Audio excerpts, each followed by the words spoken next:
اس کو غلامی کا کیونکہ ایک کلنگ لگا ہوا ہے، ایک دھبا لگا ہوا ہے، اس کی شادی اور بیاہ میں یہی رکاوٹ ہو۔ غلام یہ سوچے کہ میں اگر آزاد ہو جاؤں تو میری زندگی کے سارے مسئلے جو ہیں وہ آسانی کے ساتھ طے ہو سکتے ہیں، میں بھی آزادوں کی طرح سے زندگی گزاروں۔ آقا سے کہنے لگے کہ آقا مجھے آزاد کر دیں آپ، اور جو میرے اس آزادی کا عوض آپ طے کرنا چاہیں میں اس کو پیش کرنے کو تیار ہوں۔ سمجھ میں آیا؟ آزادی اگر کسی چیز کے عوض میں ہو اس کو فقہ کی زبان میں اور قرآن کی زبان میں کہتے ہیں کتابت۔ سمجھ میں آیا؟ اس کو کہتے ہیں کتابت۔ جیسے طلاق بالعوض کو، مال کے بدلے میں طلاق دینے کو خلا کہا جاتا ہے، اسی طرح سے مال کے بدلے میں عتاق یعنی آزاد کرنے کو کیا کہتے ہیں؟ کتابت کہتے ہیں۔ تو اور اس غلام کو کہ جس کے ساتھ آقا یہ معاملہ کر لے، اس غلام کو کہتے ہیں مکاتب، کہ اب غلام نے آقا نے یہ طے کر لیا کہ مثلا تم $10,000 اگر مجھے کما کر دے دو گے تو تم اس دن آزاد ہو جاؤ گے۔ یہ ہے وہ مکاتبت جس کو کہتے ہیں کتابت۔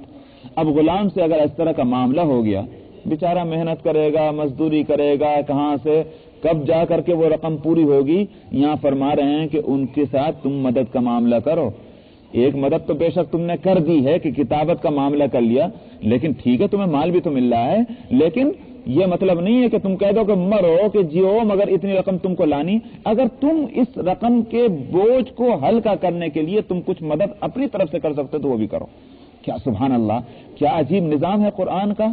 ایک تو غلاموں کی آزادی کی راہیں بتلاتے ہیں اور دوسری طرف آقاؤں کو وہ ترغیب دیتے ہیں کہ ان کے بوجھ کو ہلکا سے ہلکا کر دو تاکہ جلدی ان کو چھٹکارا مل جائے۔ تماشا یہ عجیب ہے کہ اس کے باوجود ظالم جو اس بات کی فکر میں لگے رہتے ہیں کہ اسلام پر جہاں سے موقع ملے وہاں حملہ کر دیں، وہی آج بھی ہنگامہ کھڑے رکھتے ہیں کہ اسلام نے جو ہے وہ غلامی کا دھبا اسلام کو لگا ہوا ہے۔ کس آیت میں اور کس روایت میں غلام بنانے کی ہدایت دی گئی ہے؟ غلاموں کے آزادی کی تو ہدایتیں مل رہی ہیں کہ اگر روزے نہیں رکھ سکو غلام آزاد کر دو، قسم توڑ دی غلام آزاد کر دو۔ سمجھ میں آیا؟ یہ تو ہدایتیں ملتی ہیں، غلام بنانے کی ہدایت تو نہ قرآن میں نہ حدیث میں۔ عجیب، اس سے پہلے ساری دنیا کے قوموں میں غلامی کا رواج تھا، ساری دنیا کے قوموں میں، اور کہیں وہاں آزادی کا کوئی تصور غلاموں کو آزاد کرنے کا اس طرح کا تصور کہ جس پر یہ سمجھتے ہو کہ ثواب ملتا ہو، کوئی تصور دوسری قوموں میں نہیں تھا۔ ہاں آقا خوش ہو کر غلام کو آزاد کر دے وہ ایک الگ بات ہے، لیکن اس میں عبادت کا کوئی تصور ہو کہ یہ ایک بہت بڑی نیکی ہے، اللہ اس سے راضی ہوں گے، وہ تصور دوسری قوموں میں کہیں نہیں ملتا۔ تاریخ اٹھا کر دیکھ لیجئے۔ لیکن یہ تصور اگر اسلام نے دیا ہے تو عجیب بات ہے کہ اسی اسلام پر اعتراض ہے کہ غلامی کا ٹیکہ اس کو دھبا لگا ہوا ہے۔ تو بہرحال غلاموں کے لیے یہ یہاں فرما رہے ہیں کہ کہاں ہے؟ اچھا، وَلْيَسْتَعْفِفِ الَّذِينَ، ارے میں نے آیت چھوڑ دی کیا بھائی؟ ہاں ذرا ٹوک دیا کیجئے۔ وَاللَّهُ وَاسِعٌ عَلِيمٌ، وہ تو وہاں اس آیت سے متعلق ہے جن میں کہا گیا تھا کہ اگر یہ فقیر ہیں تو اللہ ان کو اپنے فضل سے غنی فرما دیں گے، اس لیے کہ اللہ تعالیٰ وسعت والے ہیں اور جاننے والے ہیں۔ وَلْيَسْتَعْفِفِ الَّذِينَ لَا يَجِدُونَ نِكَاحًا، لیکن محض غربت ہی تو کوئی اصل سبب نہیں ہوا کرتا نکاح نہ کرنے کا، کچھ اور بھی چیزیں ہوا کرتی۔ مثلا نکاح تو کرنا چاہتا ہے مگر کہاں کرے؟ بھائی کوئی راضی ہو تبھی تو نکاح ہوگا، دو جنوں کی رضا سے نکاح ہوتا ہے۔ اب ایک شخص راضی اور دوسرا راضی نہ ہو تو بقول شخص سے بھائی 50% ہو رہا ہے۔ سمجھ میں آیا کہ میاں صاحب تو راضی، بیگم صاحب راضی نہیں ہے تو 50% ہو گیا کام۔ ظاہر ہے کہ اس سے تو نہیں چلتا نا، اس واسطے دو جنوں کے راضی ہونے سے نکاح ہوگا۔ کچھ بھی تو رکاوٹ پیدا ہو سکتی ہے کہ نکاح نہیں ہو رہا، اگر ایسی صورت ہو تو کیا ہونا چاہیے؟ تو اس لیے اس کا بھی حل بتلا رہے ہیں۔ قرآن کوئی گوشہ چھوڑتا نہیں کسی حکم کے دیتے وقت میں، فرما رہے ہیں کہ وَلْيَسْتَعْفِفِ الَّذِينَ لَا يَجِدُونَ نِكَاحًا، اور چاہیے کہ پاک دامنی اختیار کریں۔ عفت کہتے ہیں یعنی اپنے آپ کو بے حیائی سے بچانا، یہ ہے وہ عفت۔ وَلْيَسْتَعْفِفْ، اور پاک دامنی اختیار کریں جو کہ نہیں پاتے ہیں نکاح کی صورت، لا یجدون نکاحا حتی یغنیہم اللہ من فضلہ، یہاں تک کہ اللہ ان کو استغنا اور غنا عطا فرما دے اپنے فضل سے، یعنی ان میں وہ گنجائش دے دیں اللہ تعالیٰ کی جس سے وہ نکاح کر سکیں۔ یہاں سے آ رہا وہ مسئلہ جس کو میں نے بتلایا تھا کہ والذین یبتغون الکتاب، اور وہ کہ جو تلاش کرتے ہیں کتاب کو، کتاب سے مراد وہی معاملہ ہے جو غلام اور آقا کے درمیان ہو، مما ملکت ایمانکم، وہ ان میں سے جو جن کے تم مالک ہو، یعنی تمہارے غلام، باندی ہو یا غلام ہو، فکاتبوہم ان علمتم فیہم خیرا، تو ان سے یہ معاملہ کتابت کا کر لو اگر تم ان میں کوئی خیر اور بھلائی کی بات دیکھتے ہو۔ یہ قید کیوں لگائی؟ اس واسطے کہ اگر آقا ایمانداری کے ساتھ، دیانتداری کے ساتھ یہ سوچتا ہے کہ یہ میرے پاس رہے گا تو اس میں خیر ہے۔ بعض کی عقل ایسی ہوتی ہے کہ بجائے اپنا فائدے کے اپنا نقصان ہی کرتا ہے۔ کسی بے وقوف کو آپ $10 دے دیجئے کہ جاؤ جیل سے جا کر فلاں سامان فلاں چیزیں لے آؤ، وہ الٹی سیدھی چیزیں لے آئے گا، سمجھ میں آیا؟ $10 $1 کی چیز $10 میں اٹھا لائے گا بے وقوف اگر ہوگا۔ اگر عقل مند ہے تو ظاہر ہے کہ آپ $2 میں اس سے وہ کام لے سکتے ہیں جو ایک بے وقوف سے $10 میں نہیں لے سکتے۔ عقل اور بے عقلی میں یہی فرق ہے۔ مثال کے طور پر کوئی غلام اور باندی ایسی ہے کہ آقا ایمانداری کے ساتھ یہ سوچتا ہے کہ اس کی زندگی جو ہے اس کے لیے 2 بھر ہو جائے گی اگر میں نے اس کے ساتھ مکاتبت کا معاملہ کیا، یہ اس کو میں نے آزاد کر دیا، تو اس لیے فرمایا کہ ان علمتم فیہم خیرا، اگر تم ان میں خیر میں دیکھتے ہو تو ان کے ساتھ مکاتبت کا معاملہ کرو۔ یہ ہدایت دی، اور اس کے ساتھ پھر وہ دوسری ہدایت کہ وآتوہم من مال اللہ الذی آتاکم، اور اس طرح ان کے بوجھ کو ہلکا کرنے کے واسطے ان کو وہ مال دو جو اللہ نے تم کو دیا ہے۔ سبحان اللہ، کیا واقعی قربان جائے اس قرآن کے کہ ایک لفظ سے ترغیب کس طرح دی۔ مال میں مدد کرو، تمہارا اپنا نہیں ہے وہ مال تمہیں بھی اللہ نے دیا ہے، تو اللہ نے دیا ہے تو اس واسطے دوسروں کے کام میں اس کو لاؤ، اس کو خرچ کرو، اس کے بندوں اور غلاموں کو، مجبوروں کو ان کی مدد کرو۔ وآتوہم من مال اللہ الذی آتاکم، اور دو تم ان کو وہ مال کہ جو اللہ نے تم کو دیا ہے۔ ولا تکرہوا فتیاتکم علی البغاء ان اردنا تحصنا لتبتغوا عرض الحیاۃ الدنیا۔ مکے کے جاہلین اور قریش یہ کیا کرتے تھے کہ اپنے باندیوں سے ناجائز کام کرایا کرتے تھے، پیسہ، تاکہ اس کے ذریعے سے ان کو آمدنی ہو، پیسہ ملے۔ سمجھ میں آیا؟ اب وہ تو مجبور، ظاہر ہے کہ ایک باندی اور غلام میں اور ایک جانور میں کوئی فرق اس معاشرے میں نہیں تھا، جو چاہے سو کام لے لیا جائے، اس لیے وہ اس سے جو ہے وہ کمائی کراتے تھے۔ تو یہاں فرما رہے ہیں کہ نہ مجبور کرو تم اپنی باندیوں کو بغا، یعنی بغا کہتے ہیں حد سے گزر جانے کو، جو حدود شریعت نے قائم کی ہیں عفت اور عصمت کی، اس سے آگے بڑھ جانا، اس کو بغا کہا گیا۔ مطلب یہ ہے کہ بے حیائی اور فحش اور گندے کام پر ان کو مجبور نہ کرو اگر وہ ارادہ کیے ہوئے ہیں پاک دامنی کا۔ یہ کیوں کہا؟ اس لیے کیا کہ اگر وہی خود بد کردار ہیں تو تمہارے اوپر گناہ نہیں آئے گا، لیکن تم مجبور کر رہے ہو اور وہ چاہتی ہیں پاک دامنی کو، تو ان کے گناہ کے وبال تمہارے اوپر ہے۔ اس لیے کہا گیا کہ وہ تو چاہتے ہیں پاک رہنے کو، ان اردنا تحسنن، اگر وہ ارادہ کیے ہوئے ہیں لڑکیاں باندیاں پاک بازی کو، لتبتغوا، تاکہ تم چاہو، تلاش کرو اور طلب کرو تم دنیا کی زندگی کے سامان کو، عرض الحیات الدنیا، دنیا میں رہ جانے والا سامان، اس کی وجہ سے تم اپنی آخرت تباہ کر رہے ہو اور اس طرح بے حیائی کا کام کراتے ہو اس سے۔ وَمَن يُكْرِهُنَّ فَإِنَّ اللَّهَ مِن بَعْدِ إِكْرَاهِهِنَّ غَفُورٌ رَحِيمٌ۔ جہاں تک ان مجبوروں کا تعلق ہے جن کو اس برائی پر مجبور کیا گیا ہے، غلاموں کو یا باندیوں کو، فرمایا کہ جس نے ان کو مجبور کیا ان باندیوں کو، فَإِنَّ اللَّهَ مِن بَعْدِ إِكْرَاهِهِنَّ، سو اللہ تعالیٰ ان کے مجبور کیے جانے کے بعد غفور الرحیم ہے، یعنی ان کی تو مغفرت فرما دیں گے، لیکن تم دیکھو کہ تمہارے لیے کیا مصیبت کھڑی ہو جائے گی وہاں قیامت کے دن۔ وہ تو بیچاری مجبور ہیں۔ وَلَقَدْ أَنزَلْنَا إِلَيْكُمْ آيَاتٍ مُبَيِّنَاتٍ، اور ہم نے نازل کیا ہے تمہاری طرف کھلی ہوئی آیتوں کو اور مثالوں کو ان لوگوں کی جو تم سے پہلے گزر چکی ہیں، اور اسی طرح نصیحتوں کو بھی متقین کے واسطے، تقوی شعار لوگوں کے واسطے۔ میں نے بھائی آج گھڑی دیکھی نہیں، میں معافی چاہتا ہوں جن سے آپ کو۔ اعوذ باللہ من الشیطان الرجیم، بسم اللہ الرحمن الرحیم۔ اللہ نور السماوات والارض، مثل نوره كمشكاة فيها مصباح، المصباح في زجاجة، الزجاجة كأنها كوكب دري يوقد من شجرة مباركة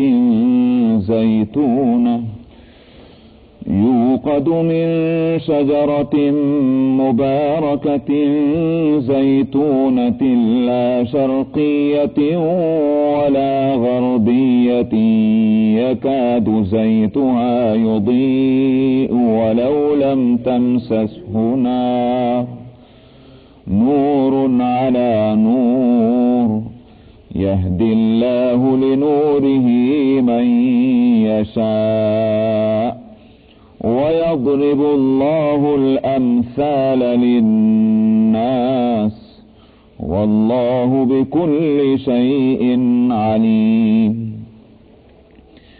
في بيوت أذن الله أن ترفع ويذكر فيها اسمه يسبح له فيها بالغدو والآصال رجال لا تلهيهم تجارة ولا بيع عن ذكر الله وإقام الصلاة وإيتاء الزكاة يخافون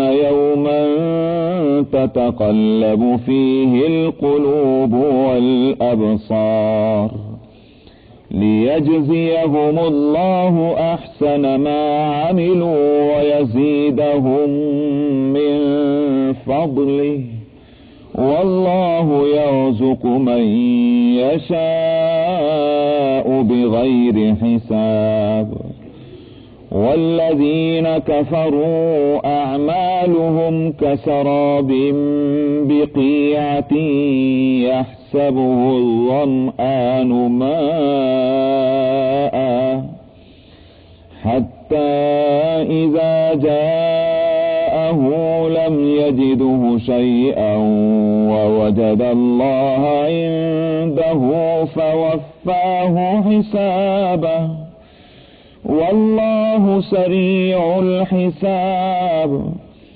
أو كظلمات في بحر لجي يغشاه موج من فوقه سحاب ظلمات بعضها فوق بعض إذا أخرج يده لم يكد يراها ومن لم يجعل الله له نورا فما له من نور صدق الله العظيم.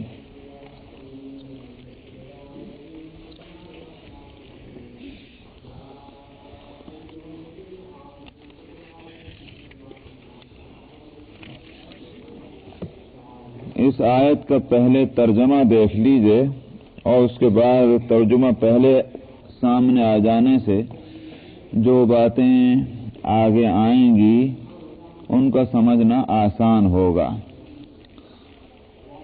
تو اردو میں ترجمہ اس کا اس طرح کیا جائے کہ اللہ روشنی ہے آسمانوں کی اور زمین کی. اس کے نور کی مثال یا اس کی روشنی ہی ترجمہ کیجئے کہ اس کی روشنی کی مثال ایسی ہے کہ جیسے ایک طاق ہے. مشکات کے معنی ایک وہ طاق یا وہ جگہ جو دیوار میں بنائی جائے گہرائی کے اندر کہ جس میں کوئی بھی چیز رکھی جا سکتی ہو اس کو مشکات کہتے ہیں. جیسے کہ کوئی طاق کہ اس میں ہو چراغ مصباح چراغ ہے المصباح فی زجاجہ چراغ جو ہے وہ قندیل کے اندر ہے. قندیل یا اس کو انگلش میں گلوب کہہ سکتے ہیں. ایک گلوب ہے شیشے کا بہت صاف ستھرا تو اس میں چراغ جو ہے وہ قندیل میں ہے یا گلوب میں ہے. اور وہ قندیل کیسا صاف ستھرا ہے کأنہا کوکب دری ایسا جیسے کہ ستارہ ہوتا ہے چمکتا ہوا.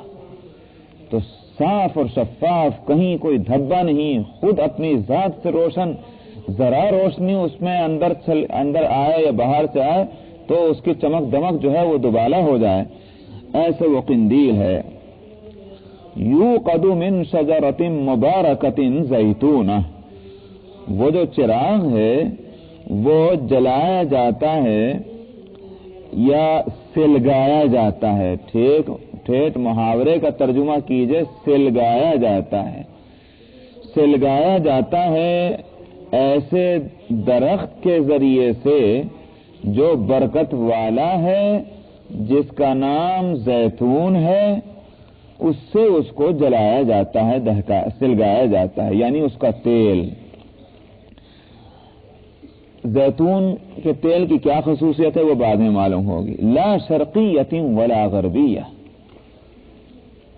زیتون کے درختوں میں وہ درخت جو ہے وہ زیادہ ممتاز ہوتا ہے اور اس کے فائدے اس درخت میں سب سے زیادہ ہوتے ہیں کہ جو کسی ایسی جگہ نہ ہو کہ جہاں سے کوئی رکاوٹ ہو اس کے لیے روشنی اور ہوا کے پہنچنے میں۔ وہ درخت جو بیچ میدان میں ہے، نہ اس کو یوں کہہ سکتے ہیں کہ یہ مشرق کی طرف ہے، نہ یوں کہہ سکتے ہیں یہ مغرب کی طرف ہے۔ کسی درخت کو اگر آپ یوں کہیں کہ مشرق کی طرف ہے، کیا مطلب؟ کسی دیوار، پہاڑ، کسی بھی آڑ کے اعتبار سے آپ کہیں گے کہ فلانی سمت ہے۔ جو بیچ میدان میں درخت کھڑا ہوا ہے اس کو آپ کیا کہیں گے؟ نہ مشرقی کہیں گے نہ مغربی کہیں گے۔ سمجھ میں آیا؟ کوئی بھی سمت اس کی نہیں ہے۔ تو وہ درخت جو بیچ میدان میں ہوتا ہے، کسی بھی سمت سے اس کی کوئی رکاوٹ نہیں ہے، دھوپ اور سائے کی یا ہوا کے آنے کی، وہ درخت جو ہے اپنی تمام خصوصیات اس کے اندر بھرپور موجود ہوتی ہیں جو زیتون کے اندر ہوتی ہیں۔ اس لیے فرمایا کہ لا شرقیۃ ولا غربیہ، کہ کوئی کمی اس درخت کے اندر نہیں ہے، نہ مشرقی ہے نہ مغربی ہے۔ اس کے تیل کے اندر جو خصوصیات ہیں وہ پوری موجود ہیں۔ تو اس تیل کی خصوصیت کیا ہے؟ علاوہ اور خصوصیات کے کہ جو نبی کریم صلی اللہ علیہ وسلم نے فرمائی ہے، جو برکت والا، یہاں لفظ برکت والا فرمایا نا، مبارکہ، برکت والا ہے وہ درخت، تو اسی واسطے نبی کریم صلی اللہ علیہ وسلم نے فرمایا تھا کہ اس کو، زیتون کو کھانے میں بھی استعمال کرو اور بدن کے اوپر بھی اس کو استعمال کرو، اس لیے کہ یہ برکت والا درخت ہے۔ تو اس کا تیل نفع بخش۔ پھر گویا ان درختوں میں اس کا شمار ہوتا ہے کہ پھل بھی کھانے میں آتا ہے اور اس کا تیل نکالو تو اس تیل کو بھی گویا استعمال کیا جاتا ہے۔ پھر تیل کو بھی دو طرفہ استعمال کرتے ہیں، آپ چاہیں تو بدن پر لگانے میں استعمال کریں، بالوں میں استعمال کریں، اور چاہیں تو اس کو سالن میں آپ استعمال کریں۔ عرب ملکوں میں تو سالن میں ویسے جس طرح ہم لوگ بٹر اور مکھن اور چیز اور پنیر وغیرہ ڈال کر کھاتے ہیں، اسی طرح اس زمانے کے اندر اس تیل کو بھی کھایا جاتا تھا۔ تو پکا کر کھائیں گے، کچا کھائیں، ہر طرح سے یہ استعمال کرنے کے قابل ہے۔ اس کو اگر دودھ میں استعمال کر کے پیا جائے اس تیل کو، تو روغن بادام کے جو فائدے ہیں، سمجھ میں آیا، وہ فائدے پورے اس کے اندر موجود ہیں، وہ اگر اس کو اس طرح سے استعمال کیا جائے۔ تجربے میں یہ بات آئی ہے اور میں نے بھی اس کا تجربہ کیا ہے۔ تو برکت والا ہے درخت۔ تو بہرحال یہ فائدے تو اس کے الگ ہیں، لیکن جو وہ ہے گویا اس کے جلنے کی جو خصوصیت ہے وہ یہ ہے، اور تمام تیلوں کے مقابلے میں یہ تیل ایسا چمک اور دمک اپنے اندر رکھتا ہے کہ یوں کہیے کہ اگر صاف اور شفاف شیشے کے برتن میں اس کو رکھیے تو یہ معلوم ہوگا کہ اس میں تو آگ پہلے ہی دہک رہی ہے۔ سمجھ میں آیا؟ پہلے ہی سے معلوم ہوتا ہے کہ اس میں آگ ہے، اور بس ذرا سی اس کو آپ میچ دکھا دیں تو اس کے بعد جو دہکے تو سبحان اللہ کیا کہنے اس کی روشنی کے۔ یہ ہے اس تیل کی بات۔ اس زمانے میں جتنے تیل اور استعمال ہوتے تھے جلانے میں، اس میں وہ بات نہیں تھی، کچھ نہ کچھ اس میں کدورت اور تقدر اور میلا پن ہوتا تھا۔ زیتون کا تیل نہایت صاف اور شفاف، اسی کو فرما رہے ہیں کہ یکاد زیتھا یضیء ولو لم تمسسہ نار۔ بس وہ جو اس کا تیل ہے، زیت کہتے ہیں تیل کو، اس کا روغن جو ہے بھڑک نہیں چاہتا ہے۔ یضیء، یضیء کے معنی آتے ہیں روشنی کے، یکادو کے معنی قریب ہے، اسی لیے میں اس کا لفظی ترجمہ، محاورے کا ترجمہ کر رہا ہوں کہ اس کا تیل روغن جو ہے وہ بھڑک نہیں چاہتا ہے۔ وَلَوْ لَمْ تَمْسَسْهُ نَارٌ، اگرچہ اس کو آگ نے چھوا بھی نہ ہو۔ نور علی نور، اگر آگ نے چھو بھی لیا تو پھر سبحان اللہ، پھر تو روشنی پر روشنی ہے۔ پہلے سے خود اپنی ذات میں روشنی اس تیل کے اندر، آگ سے لگا دو تو پھر روشنی اور بڑھ جاتی ہے۔ یہدی اللہ لنورہ من یشاء، اللہ تعالیٰ جس کو چاہتے ہیں اپنی روشنی کے لیے ہدایت دیتے ہیں۔ وَيَضْرِبُ اللَّهُ الْأَمْثَالَ لِلنَّاسِ، اللہ تعالیٰ لوگوں کے واسطے مثالیں دیتے ہیں۔ واللہ بکل شیء علیم، ویسے اللہ کو ہر چیز کا علم ہے۔ یہ ہے ترجمہ اس آیت کا۔ اب اس آیت سے مراد کیا ہے، مطلب کیا ہے، مثال جو دی گئی ہے وہ کس چیز کی دی گئی ہے؟ تو مفسرین کی ایک تعداد اور خاصی تعداد اس طرف گئی ہے کہ اس میں گویا مثال دی جا رہی ہے قلب مؤمن کی، ایک ایمان والے کے دل کی۔ ایمان والے کا سینہ جو ہے وہ گویا ایسا ہے جیسے جس کے لیے لفظ آیا مشکات، اس کو مان لیجئے کہ گویا ایک طاق ہے۔ دل جو ہے وہ اس میں چراغ ہے، یا اس کو کہیے وہ قندیل ہے کہ جس میں چراغ رکھا گیا ہے، اور اس دل کے اندر جو ہے وہ قدرتی جو ایک سمجھ رکھی گئی ہے ہر انسان کے اندر، وہ ہے وہ چراغ، سمجھ میں آیا، جس سے آدمی حق اور باطل کے درمیان تمیز کر لیتا ہے۔ اسی کو فرمایا کہ فَأَلْهَمَهَا فُجُورَهَا وَتَقْوَاهَا قَدْ أَفْلَحَ مَنْ زَكَّاهَا وَقَدْ خَابَ مَنْ دَسَّاهَا۔ ہر نفس کو اندر الہام کر دیا ہے۔ الہام کہتے ہیں ایسی آواز کو کہ جو کسی ظاہری سبب سے، ظاہری ذریعے سے نہ آئے، غیبی طور پر جو بات پہنچ جائے اس کو الہام کہتے ہیں۔ اب اگر اس میں فرشتے کا واسطہ ہے اور جس کی طرف وہ الہام کیا جا رہا وہ ہے پیغمبر صاحب نبوت، اس کو وحی کہتے ہیں، اور اگر ایسا نہیں ہے، صاحب نبوت نہیں بلکہ متبع نبی ہے، اس کے دل میں اگر غیب سے کوئی بات ڈالی جاتی ہے اس کو الہام کہتے ہیں۔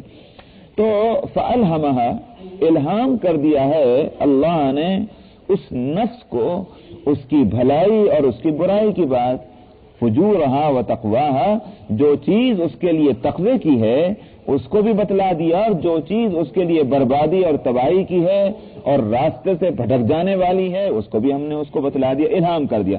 الہام کا لفظ اس لیے لایا کہ یہ وہ صلاحیت ہے جو اللہ سبحانہ و تعالی نے ہر نفس کے اندر رکھی ہے، چاہے وہ کافر کے گھر میں پیدا ہو، چاہے وہ مسلمان کے دل میں گھر میں پیدا ہو، مشرق میں پیدا ہو کہ مغرب میں پیدا ہو، جاہل کے گھر میں پیدا ہو کہ عالم کے گھر میں پیدا ہو، ہر پیدا ہونے والی جان کو اللہ سبحانہ و تعالی نے یہ صلاحیت رکھ دی ہے کہ وہ خیر اور شر کے درمیان میں فرق کر سکے۔ اب کیا ہے، پیغمبر علیہ الصلاۃ والسلام جب آتے ہیں وہ دراصل یوں کہیے کہ وہ جو ایک صلاحیت ہے خیر کی، اس کے مددگار بن جاتے ہیں، وہ باتیں اس کو سجا دیتے ہیں کہ جس کی صلاحیت اس کے اندر موجود ہے۔ مثال کے طور پر یوں کہیے، بہت کلیئر اور بہت واضح مثال ایسی ہے کہ جیسے کسی کو مدرسے میں یا کسی اسکول میں آپ بھیجتے ہیں، سمجھ میں آیا، صلاحیت ہے تبھی تو پڑھ سکے گا۔ کسی بکری کو لے جا کر آپ اسکول میں باندھ دیں، وہ تھوڑے کہیں اسکالر بن جائے گی، اس میں وہ صلاحیت نہیں ہے۔ تو ایک ہے صلاحیت کا پیدا ہو جانا، اور ایک ہے کہیں سے علم کا آ جانا جو اس صلاحیت کے مطابق ہو۔ انبیاء علیہ الصلاۃ والسلام وہ خیر والی صلاحیت کو بروئے کار لاتے ہیں اور اس کو مطابق اس کو علم گویا ان کے ذریعے سے پہنچتا ہے۔ یہ ہے انبیاء علیہ الصلاۃ والسلام کا کام۔ اور شیطان کیا کرتا ہے؟ شیطان اس صلاحیت کو پروان چڑھانے کی میں مدد دیتا ہے کہ جو برائی کی صلاحیت اللہ تعالیٰ نے رکھ دی ہے، اور یہ دونوں صلاحیتیں اس لیے رکھ دی ہیں تاکہ انسان اپنے اختیار کو کام میں لائے کہ خیر کا راستہ اختیار کرنا کہ شر کا راستہ اختیار کرنا۔ چونکہ سمجھ دے دی گئی ہے یہ ایک میدان امتحان ہے، کون سے راستے پر تم چلتے ہو اختیار کر لو تاکہ سزا اور جزا کے خود اپنے ارادے سے تم مستحق بن سکو، اپنے اختیار سے، اس لیے رکھا گیا ہے۔ تو بہرحال یہاں گویا جو مثال دی جا رہی ہے مفسرین کا ایک بڑی تعداد کا یہ کہنا ہے کہ یہ قلب مومن کی مثال ہے۔ تو مشکات ایک طاق کی مثال تو سینے کے لیے دی گئی ہے، اور اس کے اندر جو دل ہے وہ مثال ہے اس قندیل کی یا اس گلوب کی کہ جس میں چراغ ہے، اور چراغ المصباح مثال ہے اس صلاحیت کی جو قدرتی طور پر ہر انسان کو دی گئی ہے۔ اور اس میں پھر وہ جو زیتون ہے وہ ہے دراصل وہ توفیق الہی، سمجھ میں آیا؟ توفیق الہی جو ہے اللہ سبحانہ و تعالیٰ کی طرف سے جو ہدایت ملتی ہے، جو مانگنے سے ملتی ہے، جو اللہ تعالیٰ جس کو دے دیں، افمن شرح اللہ صدرہ للاسلام فہو علی نور من ربہ، اللہ سبحانہ و تعالی جس کے سینے کو اسلام کے لیے کھول دے اس کو اس کے رب کی طرف سے نور عطا ہو جاتا ہے۔ تو دیکھیے وہاں اس اسلام کے لیے اس توفیق دین حق کے واسطے لفظ نور استعمال ہوا، یہاں مثل النور ہی سے مراد بھی وہی نور مراد ہے جو ہر مسلمان ایمان والے کو عطا ہوا ہے۔ سمجھ میں آیا؟ تو یہ ہوئی مثال، لیکن چونکہ مثال تو فٹ بٹھا دی، ایک لفظ کے ساتھ ایک چیز فٹ بیٹھ گئی، اور قرینہ اس کا جو ہے وہ یہدی اللہ لنورہ من یشاء ہے۔ اس مطلب کے لیے قرینہ جو ہے وہ آگے کا لفظ ہے کہ یہدی اللہ لنورہ من یشاء، اللہ تعالیٰ اپنے نور اور اپنے اس نور ہدایت کے لیے جس کو چاہے راہ دے دے، جس کو بھی چاہے، تو قرینہ تو ہے۔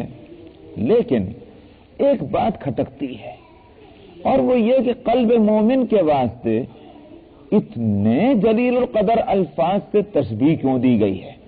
جو مثال دی گئی ہے ایسی عالی اور بلند رتبہ الفاظ لائے گئے ہیں، تو یہ کیوں؟ کیا واقعتاً قلب مومن کی مثال ہے کہ اور چیز کی بھی مثال بن سکتی ہے؟